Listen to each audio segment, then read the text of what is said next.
2010 வந்து ஆக்ட்ல ஏரியா சபை ஒன்று இருக்கு. இங்க போய் அதிகாரி கிட்ட கேட்டா ஏரியா சபையா அப்படின்னா கேள்வி ஏரியா சபையா அப்படின்னா ஐயா எங்களுக்கே ஷாக் ஆகும். நீ எப்படி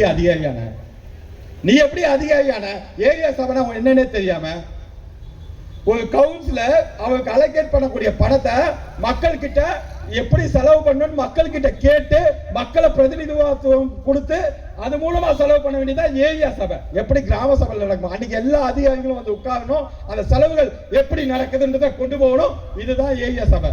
இங்க நடத்தப்படுதா? ஒண்ணும் நடக்கல. இதெல்லாம் நடக்கணும்னா உங்களுக்கான ஒரே தீர்வு ஆம் ஆத்மி கட்சி, அரவிந்த் கெஜ்ரிவால். ஆம் ஆத்மி கட்சியும் அரவிந்த் கெஜ்ரிவால் மட்டும்தான் உங்களுக்கான ஒரே தீர்வு. மக்களுக்கான விழிப்புணர்வு கொடுக்க வேண்டியதான் எங்களோட கடமை. இன்னைக்கு இந்த இடத்துல வந்து 50 பேர் இருப்பீங்க. இந்த 50 பேர் வந்து பேசி விழிப்புணர்வு எடுத்தீங்கன்னா அது போதும். 1000 பேருக்கு மேல கிராஸ் பண்ணிருக்கீங்க. இந்த 1000 பேருக்கான விழிப்புணர்வு நான் கொடுத்துக்கல, இது போதும். 1000 லட்சம் ஆகும், லட்சம் கோடி ஆகும். எங்கள் லட்சியங்கள் நிறைவேறும்.